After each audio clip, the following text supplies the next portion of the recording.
অনেক কষ্ট করে ক্রাশের সাথে একটু দেখা করার সুযোগ পেয়েছো। দেখা করতে গিয়েছো সেটাও ভালো, কিন্তু দেখা করতে গিয়ে শুধু পাশে বসেই আছো, মুখের দিকে ভ্যালভ্যাল করে তাকিয়ে আছো, কি বলবে কিছু বুঝতে পারছো না।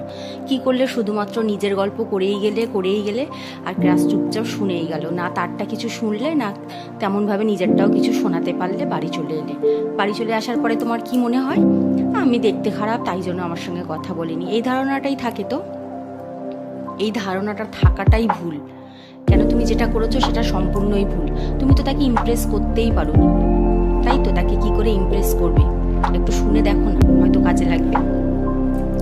যখন তুমি কারোর সঙ্গে নতুন আলাপ করবে, সে তোমার ক্রাশ হোক বা অচেনা মানুষও হোক, সবার সঙ্গে এইভাবে কথা বলা যেতে পারে। মুখে একটু হাসি রেখে কথা বলো, যাতে তার ভালো লাগে। প্রত্যেকটা মানুষকে, একটু হ্যাপি মানুষকে পছন্দ করে, একটু হাসি খুশিভাবে কথা বললে পছন্দ করে। সে ক্রাশ হোক আর অচেনাও বা কেউ হোক, তুমি অচেনা কারোর সঙ্গেও যদি কথা বলো, এইভাবে কথা বলতে পারো।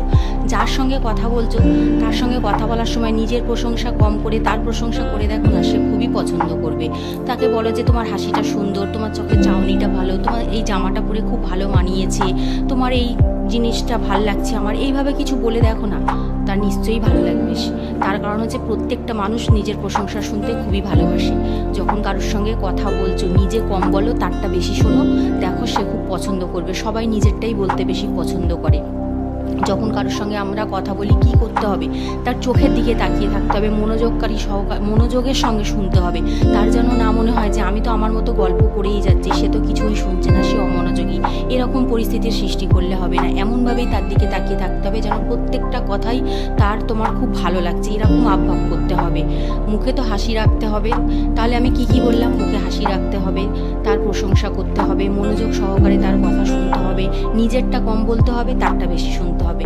এরকমভাবে করে দেখো, ক্রাশও কেটে যাবে।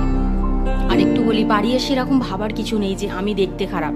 রূপের সৌন্দর্য সবসময় মানুষকে আকৃষ্ট করে না। তার কারণ হচ্ছে কথা বলাও একটা ভালো আর্ট। গুছিয়ে সুন্দরভাবে যদি কথা বলা যায়, অনেক সময় সেই কথার সৌন্দর্য মানুষকে আকৃষ্ট করে, মানুষকে ইমপ্রেস করে। রূপটাই সবসময় যে বড় রকম একটা কিছু, এরকম ভাবার কিছু নেই।